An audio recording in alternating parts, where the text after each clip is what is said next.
پانچواں پارہ ہے سورہ نساء، اور سورہ نساء کے 9 رکوع جاری ہے اور پانچویں پارے کا 6واں رکوع جاری ہے، اور آیت نمبر ہے 66 آیت نمبر 66 سورہ نساء۔ اعوذ باللہ من الشیطان الرجیم، بسم اللہ الرحمن الرحیم۔ ولو أنا كتبنا عليهم أن اقتلوا أنفسكم أو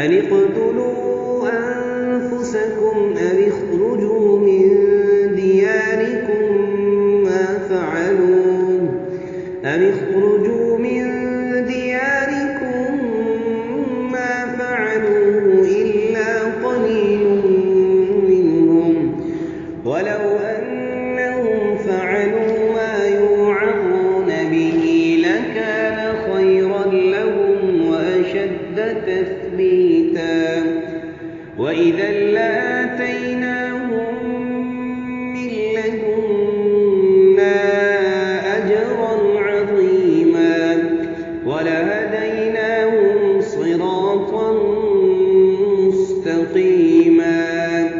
صدق اللہ العظیم۔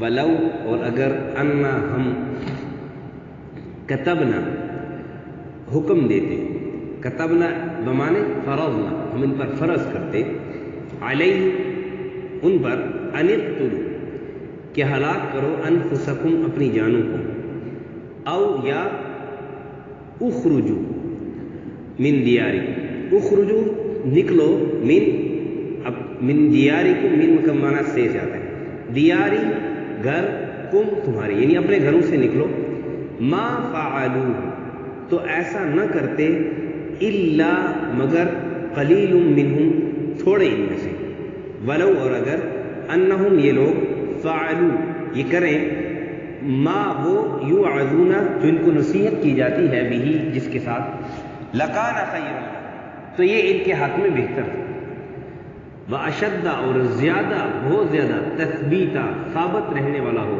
یعنی دین کے نسبت، دین کے معاملے میں یہ زیادہ ثابت رہنے والا، وَإِذًا اور البتہ اس وقت، یعنی جب یہ وہ اس نصیحت پر عمل کریں، ان کو نصیحت کی جا رہی ہے، تو اس وقت لَآتَيْنَاهُمْ ضرور ہم ان کو دیں گے، من لدنا اپنے سے، اپنے طرف سے، اجرا عظیما بڑا اجر، بڑا ثواب، وَلَهَدَيْنَاهُمْ اور البتہ ضرور ہم ان کو چلائیں گے، صراطا راستہ، مستقیمہ سیدھا، یعنی ضرور ہم اس کو سیدھے راستے کی طرف رہنمائی کریں گے یا سیدھے راستے پر ان کو چلائیں گے۔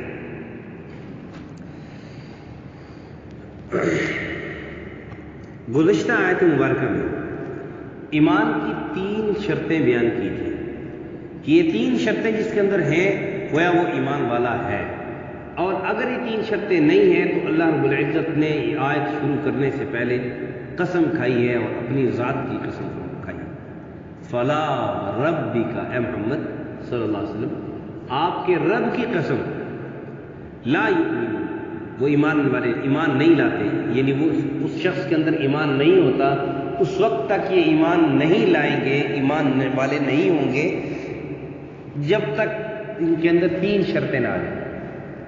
تو وہ 3 شرطیں کچھ تفصیل کے ساتھ عرض کی تھی کہ اب یہ تینوں شرطیں موجود ہونا ضروری ہے۔ ہر معاملے میں کام کرنا ہے، کچھ بھی کرنا ہے، فیصلے کا اختیار شریعت کو دیں کہ شریعت نے میرے لیے جو فیصلہ، جس حال میں جو فیصلہ کیا ہے وہ میرے لیے بہتر ہے، پھر شریعت جو فیصلہ کرے اس فیصلے کو تسلیم بھی کریں، من وعن تسلیم کریں، یعنی دل میں تنگی محسوس نہ کریں، بلکہ یہ سمجھے کہ شریعت نے جو فیصلہ کیا یہ بالکل 100% ٹھیک فیصلہ کیا۔ پھر تیسری بات یہ اور ہر معاملے میں، اور اگر ہم اس طرح نہیں کریں گے تو پھر نظام دنیا کا نہیں چلے گا۔ غریب آدمی یہ کہے کہ میں غریب ہوں، میں غریب کیوں ہوں، کہ سوال پوچھنا شروع کر دے اور یہی سوال ہی کرتا رہے تو اس کی نہ غربت جائے گی نہ کچھ اور کام چلے گا۔ امیر آدمی یہ کہے نہیں میں امیر کیوں ہوا ہوں، مجھے زیادہ پیسہ کیوں ملا ہے، یہی سوچتا رہے گا. اب عورت کہے مجھے عورت کیوں بنایا، نہیں شریعت نے اللہ کے حکم سے میں عورت بنی ہوں، یہی میرے لیے بہتر. مرد کہے مجھے مرد کیوں بنایا ہے، یا جس کے پاس آنکھیں نہیں ہیں وہ یہ کہتا ہے چلا جائے شکوے کرتا رہے مجھے آنکھیں کیوں نہیں دی. نہیں، شریعت نے اللہ نے جو میرے لیے فیصلہ کیا ہے، اور پھر خصوصاً دنیاوی معاملات کے فیصلوں میں جو اللہ کے حبیب صلی اللہ علیہ وسلم نے ہمارے لیے فیصلہ کیا ہے، وہ فیصلہ پہلی بات کیا کہ وہ فیصلہ کرنے کا ان کو اختیار ہے، ہم اپنا آپ ان کے ہاں سونپتے ہیں، یعنی اپنا اختیار ان کو دیتے ہیں. جیسے جرگے میں دونوں فریقین کی طرف سے دونوں طرف سے چند لوگ جرگے کے بڑے بن جاتے ہیں کہ بھئی یہ دونوں مل کے فیصلہ کریں گے. اب دونوں فریقین ان دونوں کو اپنا اختیار دیتے ہیں کہ آپ جو ہمارے لیے فیصلہ کرو گے وہ ٹھیک ہے، لہذا آپ کا فیصلہ ہمیں قابل قبول ہوگا، آپ اس قابل ہو کے آپ فیصلہ کریں. پھر دوسرا سٹیپ یہ میں نے کہا تھا، میں نے عرض کیا تھا کہ ان کا جو فیصلہ شریعت نے کیا اس فیصلے کو درست ماننا، دل میں تنگی محسوس نہ کرنا. اور چوتھا یہ کہ اس فیصلے کے مطابق عمل کرنا. یہ تو تھی ایمان کی 3 نشانیاں. آج کے سبق میں سب سے پہلے اللہ رب العزت ان کو سمجھا رہے ہیں کہ دیکھو بیوقوفو، کہ تمہیں کو اللہ نے اپنے آپ کو ہلاک کرنے کا حکم نہیں دیا کہ تم اپنے آپ کو ہلاک کرو، کہ گناہ ہو جائے اس کا نتیجہ ہے کہ تم اپنے آپ کو ہی خود مارو یا دوسرے تمہیں مارے.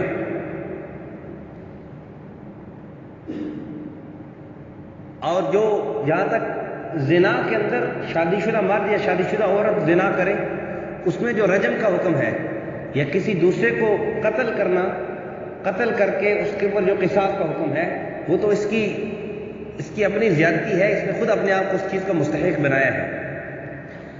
ورنہ اس کے علاوہ عام گناہوں پر یہ حکم نہیں ہے کہ تم اپنے آپ کو قتل کرو، اور یہ بھی حکم نہیں ہے کہ تم گھر بار چھوڑ کر نکل جاؤ، سب کچھ چھوڑ دو. اور کہا اللہ فرماتے ہیں کہ اگر تمہیں یہ حکم دیا جاتا تم سے تو زیادہ سخت احکام پہلے امتوں پر گزرے ہیں، جیسے کہ بنی اسرائیل پر تھا، وہ احکام تو تمہیں میں نے دیے ہی نہیں ہے. اللہ فرماتے ہیں اگر ہم تم پر یہ فرض کرتے کہ تم اپنے آپ کو قتل کرو، ان منافقین کو سمجھا رہے کہ رسول اللہ کا حکم تم نے نہیں مانا، اس بنا پر اگر تمہیں حکم دیا جاتا کہ تم اپنے آپ کو قتل کرو تو تم اس کے لیے تیار نہ ہوتے. اگر تمہیں حکم دیا جاتا کہ آپ گھر بار چھوڑ کے نکل جاؤ، اب تم اپنے گھروں میں نہیں رہ سکتے، جا کے دوسری جگہ کہیں رہو، نکل اپنے گھروں کو چھوڑ دو، تو یہ تم نہ کر سکتے. تو اللہ نے تمہارے لیے آسان کی ہے، اس لیے جو نصیحت اللہ تمہیں فرما رہے، اللہ کے رسول صلی اللہ علیہ وسلم تمہیں فرما رہے، اس نصیحت پر عمل کرو. کیا عمل کرو؟ اپنے ہر معاملے میں فیصل، منصف، حاکم شریعت کو، نبی علیہ السلام کو، اللہ کو مانو. پھر جو انہوں نے فیصلہ کر دیا اس فیصلے کو حق اور سچ مانو. اور تیسرے سٹیپ کیا کہ اس فیصلے کے مطابق عمل کرو. یہ کیا ہے؟ وَلَوْ أَنَّهُمْ فَعَلُوا مَا يُوعَظُونَ، یہ جو ان کو نصیحت کی جا رہی ہے، اوپر جو نصیحت کی گئی، اس نصیحت پر عمل کرو. اور اللہ نے کہا کہ اگر میں تمہیں حکم دے دیتا، اتنا سخت، یہ سخت حکم دے دیتا، تو پھر جو پکے سچے صحابہ ہیں، ما فعلوه الا قلیل منهم، جو پکے سچے مسلمان ہیں وہ تو اس کے لیے بھی تیار ہو جاتے ہیں. اور صحابہ نے کیا بھی، صحابہ نے کیا بھی. حضرت ابوبکر صدیق رضی اللہ تعالیٰ ایک موقع پر سب کچھ اللہ کے نبی صلی اللہ علیہ وسلم دین پر نچھاور کر دیا، سب کچھ، جہاں تک بعض روایت میں آتا ہے کہ اپنے کپڑے تک دین پر نچھاور کر دیا. لیکن اللہ رب العزت سخی بادشاہ ہے، غیرتی بادشاہ ہے. پھر اللہ نے بھی ویسے نہیں چھوڑا، آسمان سے سلام آیا، جبریل علیہ السلام پھر سلام لے کر دیا. تو کام کیا ولو انہم فاعل، یہ اگر تم حکم دیا جاتا ولو انا كتبنا علیہ، یہ تم حکم دیا جاتا، یہ تم پر فرض کیا جاتا تو اس کے لیے تم تیار نہ ہوتے. تھوڑے سے، مگر تم میں سے تھوڑے سے جو پکے سچے مسلمان ہیں. اس لیے آسان حکم تمہیں دیے، آسان حکم تمہیں دیے، ان پر عمل کرو. اچھا، اوپر ایمان کی 3 نشانیاں بیان ہوئی. اب جب جو آدمی ان 3 نشانیوں کے مطابق ایماندار ہے، ان 3 نشانیوں کو فالو کر رہا ہے، اس کو کیا ملے گا؟ اس کے لیے 4 انعام. کام 3 انعامات، اس کو کہتے ہیں کہ تھوڑی کمائی پر زیادہ روزی، تھوڑی محنت پر. اور وہ جو 4 ہیں، وہ 4 اپنی جگہ پر ایک بہت بڑے بہت بڑے بڑے انعام. چاروں کے چاروں اپنی جگہ بہت بڑے بڑے انعام ہیں کہ جو ان نصیحتوں پر جو نبی اکرم صلی اللہ علیہ وسلم کے ذریعے اللہ تعالیٰ نے قرآن کریم میں فرمائی ہے، ان نصیحتوں پر عمل کرے گا تو پہلی بات یہ 4 انعامات ہیں. پہلا انعام یہ لکان خیر اللہ، کہ یہ ان پر عمل کرنا ان کے لیے بہتری کا سبب بنے گا، خیر کا سبب بنے گا. پہلی بات. اور جس کو اللہ خیر کہہ دے، جس کو اللہ بہتر کہہ دے، جس کو اللہ بھلائی کہہ دے، کیا پہلے اس سے زیادہ بڑی بھلائی کوئی ہو سکتی ہے؟ اللہ فرماتے ہیں وَلَوْ أَنَّهُمْ فَعَلُوا مَا يُوعَظُونَ بِهِ لَكَانَ خَيْرًا لَهُمْ، یہ کہ ان کے حق میں بہتر ہوتا ہے. یہ پہلا انعام کہ جو اللہ فرما رہے، اللہ کے رسول صلی اللہ علیہ وسلم فرما رہے، ان پر عمل کرنے میں ہی تمہاری کامیابی ہے، تمہاری خیر. آدمی دیکھو نا، کوئی بھی کام کرتا ہے تو اس میں اپنی بہتری سمجھتا ہے، بہتری سمجھ میں آتی ہے اس کو، پھر وہ کام کرتا ہے. جب تک اس کو اس کام میں بہتری سمجھ میں نہ آئے وہ کام نہیں کرتا ہے. تو اللہ فرما رہا ہے کہ ان نصیحتوں پر عمل کرنے میں تمہاری بہتری، تمہاری خیر ہے، کہ ان پر عمل کرنے میں تمہارے لیے میں خیر ڈالوں گا، یہ خیر کا ذریعہ ہے، یہ انعام ملے گا. دوسرا وَأَشَدَّ تَثْبِيتًا، اب جب دین کے اندر آپ ثابت قدم رہو گے، دین کے اندر آپ اپنی ایمانداری میں، دیانتداری میں، دینداری میں مضبوط ہوگے، گویا نبی اکرم صلی اللہ علیہ وسلم کی ان نصیحتوں پر عمل کرنا تمہارے دین کے اندر مضبوطی کا ذریعہ بنے گا، کہ تمہارا اللہ سے اور زیادہ تعلق بڑھتا چلا جائے گا.